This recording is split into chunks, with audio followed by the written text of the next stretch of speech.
শোনো শোনো বন্ধুগণ রে, শোনো দিয়া মন, কমলা সুন্দরীর কথা করি যে বর্ণন।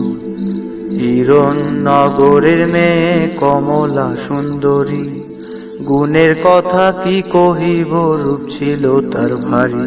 অক্ষর যখন সুরের ডানা মেলে তখনই হয় পুঁথি।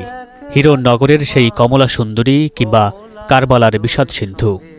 একসময় গ্রাম বাংলার সন্ধ্যায় নামত পুঁথি পাঠের এমন সুরের জাদুতে।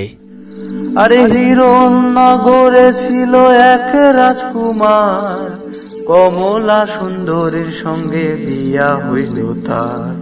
বাঙালির শেকড়ের সঙ্গে মিশে থাকা এই প্রাচীন লোকায়ত ধারা কখন কিভাবে হারিয়ে গেছে, এই প্রশ্নের উত্তর অজানা। তবু প্রশ্ন রাখি প্রজন্মের কাছে, কজন জানেন আধার রাতে পুঁথির নরম ওম কতটা উষ্ণতা বিলায়। এটা হচ্ছে বইয়ে পড়েছে, কিন্তু তেমন বিস্তারিত আসলে এই কার্যক্রম আসলে জানি না তেমন। পুঁথিপাঠটা ছিল আসলে সুরের মাধ্যমে কোনো কিছু, বোধহয় কোনো গল্প বলা, এরকম কিছু একটা হয়তো বা।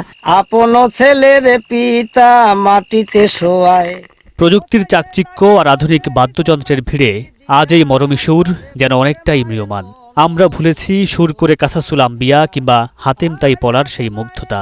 গ্রামের মেঠো পথ থেকে পুঁথির আসর আজ যেন নির্বাসিত লাইব্রেরির অন্ধকার কোণে। এখন তো বলা যায় প্রত্যেকের হাতে ইউটিউব চলে গিয়েছে, তো তাতে করে ওই সন্ধ্যার পরের ওই আসরের আর প্রয়োজনটাও পড়ে না, আর ওই মানুষগুলো ওই চর্চাটা কমে গেছে।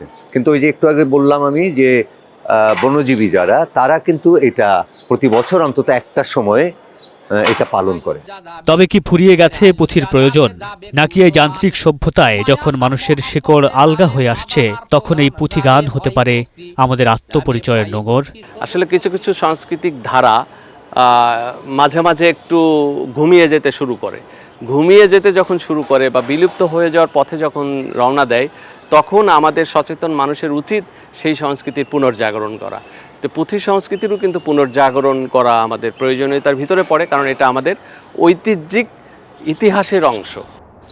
আরে শোনো শোনো দেশবাসী, করি নিবেদন, শহরের এই যান্ত্রিক জীবন করিব বর্ণন।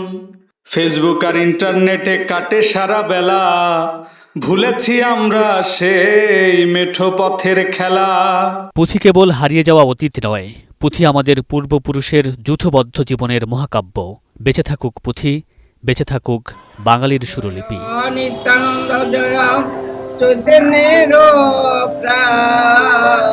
Mahmudur Rashid Ponel, Star News, Dhaka.